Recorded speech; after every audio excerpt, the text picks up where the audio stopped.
Hey guys, Andre here. With 2025 in the rearview mirror, it's time to talk about my favorite anime and movies of the year.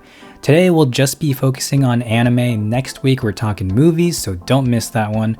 Being totally honest, for me it was a little bit of a weaker year for anime. I didn't end up finishing as many shows as I usually do, but that doesn't mean there weren't any bangers, so let's talk about them. But we are going to do things a little differently this year. Instead of presenting a traditional top 10 of the year list, I'm going to go through each season from winter 2025 to fall 2025, and I'll shout out my favorites of the season, plus an underrated highlight I think deserves some more attention. Just like last year, I'm going by US release dates, so without further ado, let's jump back to winter 2025. The winter season kicked off with a thematically appropriate Medalist, an adaptation of the popular ice skating manga with a teleplay by my GOAT, Juki Hanada. We also had the debut of Shonen Jump fans' long-awaited Sakamoto Days adaptation, which left some things to be desired in the visual department, but was still kind of fun. We got the ending of Dragon Ball Daima, closing the book on Akira Toriyama's final contribution to his legendary work. Bang Dream fans got rocked by Ave Musica, the follow-up to 2023's It's My Go. That was a weird string of words, and sources tell me the biggest steal of the season was Solo Leveling Season 2, and I'll take their word for it. Of the anime I actually finished this season, what was my personal biggest steal?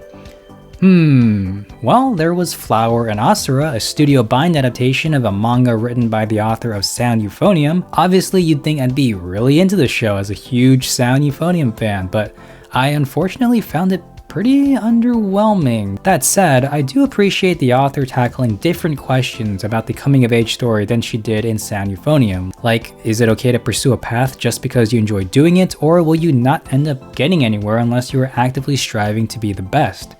Should you play towards your strengths or towards the things you like to do?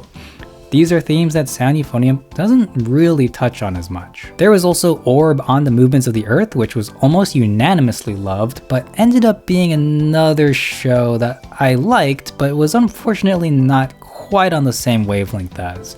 The way it explores religious fanaticism and the role of truth in a society governed not by science but by faith is definitely interesting. But I think the show focuses a little too heavily for me on those philosophical questions, and it loses sight of what I found more interesting: the evolution of the study of astronomy and the actual step-by-step developments in science that led to the proving of heliocentrism and how that clashed with the church, yet still persevered on the backs of generations of scientists. But I guess that's not what the show was ultimately interested in, and that's fine because obviously people still loved it. But no, my favorite anime of the winter 2025 season, without a doubt, was The Apothecary Diaries Season 2. 犯人は複数いたということですか。薬屋の独り言。I love this season, as I did the first season, which I talked about at length in last year's top 10 video. I enjoyed all the twists and turns and how all the threads left over from season 1 were almost all finally addressed in an epic finale that kept me guessing. I loved the new character Shisui, as well as the exploration of Lady Lolan, who was left as an enigma in season 1. For my underrated highlight of the season, I'm going to shout out Naoko Yamada's feature film The Colors Within, or Kimi no Iro. 自分の色が見えるのなら、それはどんな色なんだろう。 The Colors Within is a return to her roots for director Naoko Yamada, whose career started with the original girl band anime, K-On! But with the anime industry now so saturated with girl band animes, how does Yamada's newest film stand out? By playing to her strengths.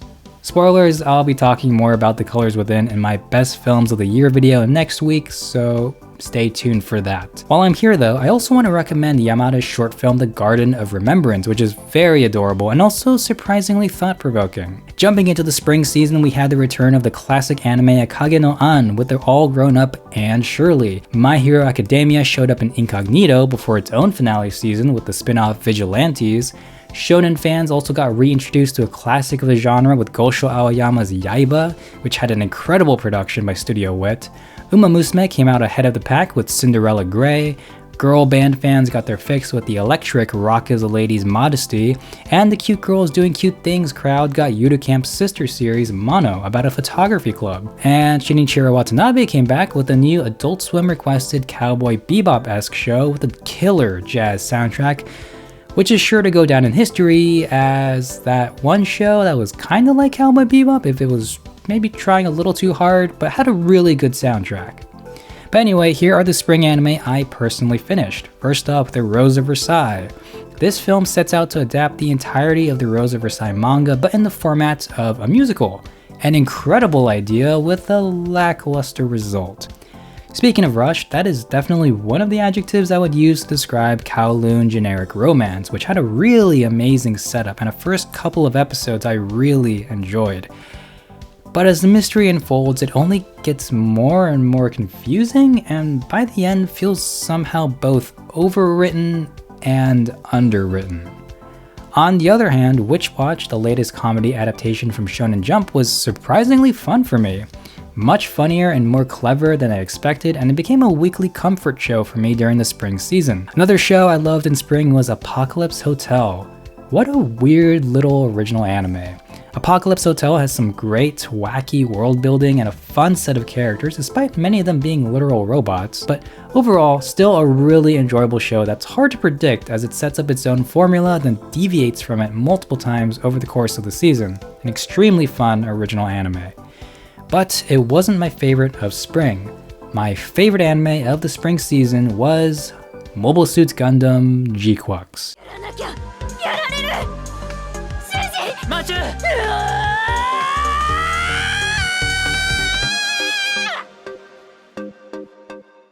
I already made a whole video about Mobile Suit Gundam GQuuuuuX and how it was the Gundam show that finally got me into Gundam. The entire cast and staff was stacked with some of my favorite people in the industry doing some of their best work. It convinced me to watch the Gundam 79 movie trilogy, the Gundam The Origin OVAs, and the entire Zeta Gundam series. But although I must credit it for doing all that, I must also admit that GQuuuuuX is very flawed, feels quite rushed, and is kind of a big mess in the writing department. Is it a nice looking, nice sounding, entertaining mess? Yes. For my underrated highlight of the season, I'm gonna shout out a little movie called Cocoon, Aru Natsu no Shoujo Tachi Yori, or Cocoon, from the girls in that summer.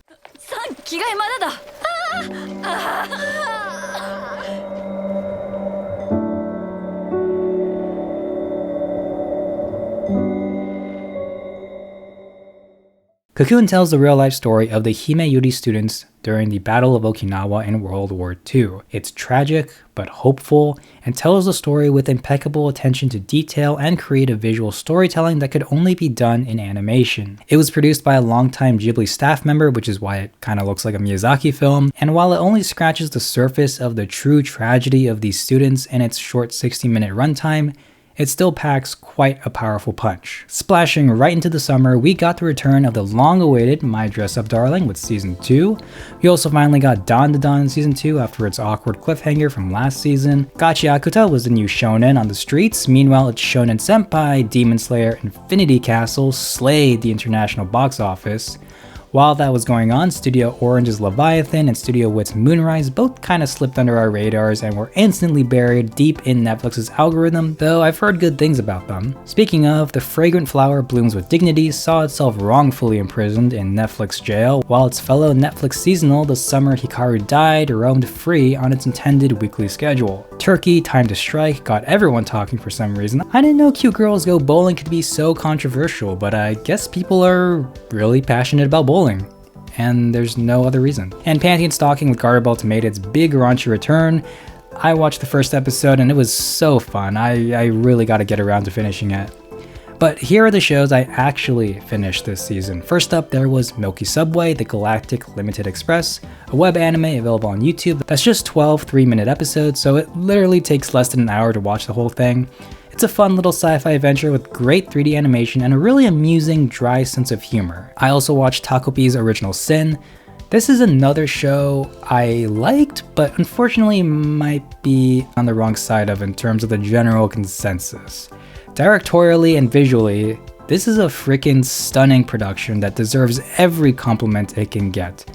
I can also see why people love the story with its crazy twists and pitch black turns, but I think this kind of thing is just not really my vibe. One of my favorites of the summer was of course City the Animation, a really fun and creative little cartoon from KyoAni, following up on their previous adaptation of a Keiichi Arai work, Nichijou. Admittedly, Keiichi Arai's sense of humor doesn't really do much for me a lot of the time, but I still enjoy the show overall.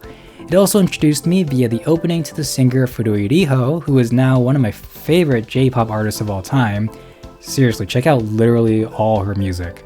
Speaking of music, hats off to KyoAni for making the final episode of City a full-on bombastic, non-diegetic musical, literally 1 week after my video where I said the anime industry doesn't do this enough. But my favorite anime of the summer season was Ruri Rocks. わからないけど何かは必ずあるんでしょ。未だ産地不明の鉱物があるんだ。ルリも挑戦してみるか。I really enjoyed Ruri Rocks, and no, it's not because of the well-endowed characters. I know some people were put off by the male gaziness of the camera in episode 1, but the show doesn't really do stuff like that very much after that. If you can get past it, the rest of the show and its content is actually quite wholesome and genuinely made me a little interested in mineralogy and geology due to the passion of the characters. Not every show that introduces a niche hobby or area of study works on me, but this show truly showed me why rocks are interesting. Ruri Rocks also looks beautiful. The cinematography and the lighting, and especially the way they render the rocks and gemstones found by the characters is jaw-dropping. I also loved all the informational diagrams in the show, and the eye catches that give you even more information. Yes, I did read all of them. This is a perfect example of one of those shows that wouldn't work anywhere near as well as it does for a foreign audience, if not for typesetting. Crunchyroll. If you aren't aware of the recent subtitle or typesetting issue with Crunchyroll and the fact that they are deliberately making them worse and lying about it, I highly recommend reading this article, link in the description. For my underrated highlight of the season, I'm actually just gonna re-shout out City episode 12. Like, come on. They made a whole ass musical and I still can't believe it.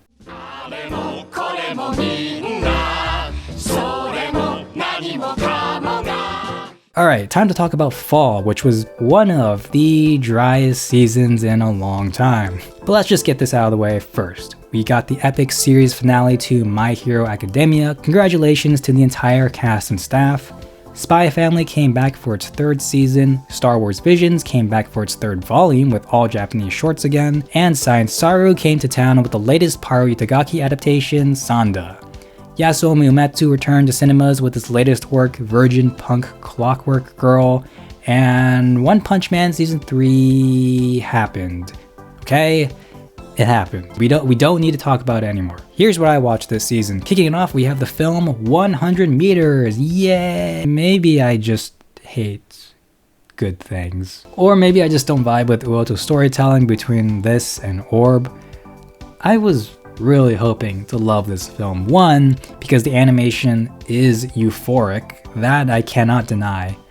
And 2, because this was apparently Uoto's attempt to make a sound euphonium style story, but for track and field, because if you didn't know, Uoto is a big sound euphonium fan. And I do see the influences.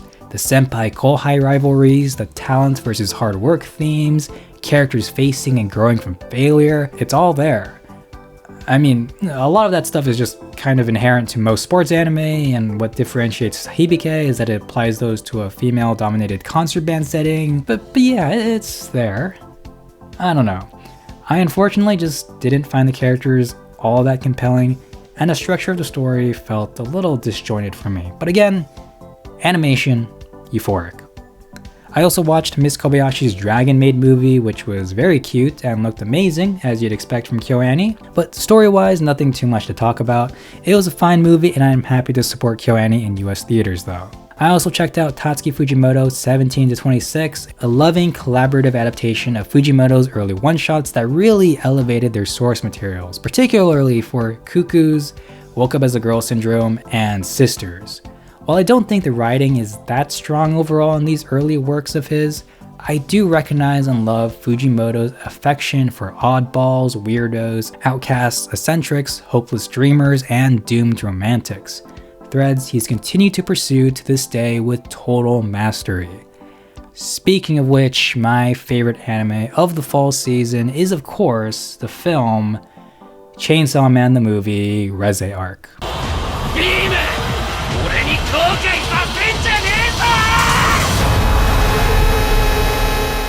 I made a whole video review on this, and as you might assume, yes, I will be talking more about it in next week's video on the best films of the year, but suffice to say, Reze arc is a perfect adaptation of one of the best arcs of the Chainsaw Man manga, and I'm so happy to finally see the whole world introduced to it.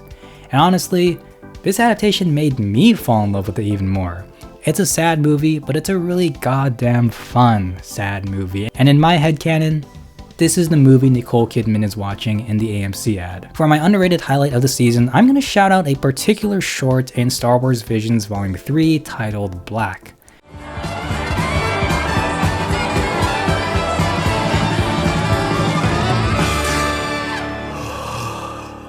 This one was directed by Shinya Ohira, who is famous for his uniquely loose style of animation and for his contributions to some of the greatest animes of all time. And he applies his sensibilities to an incredibly trippy, abstract, jazz-fueled explosion of 2D animated wonder and chaos.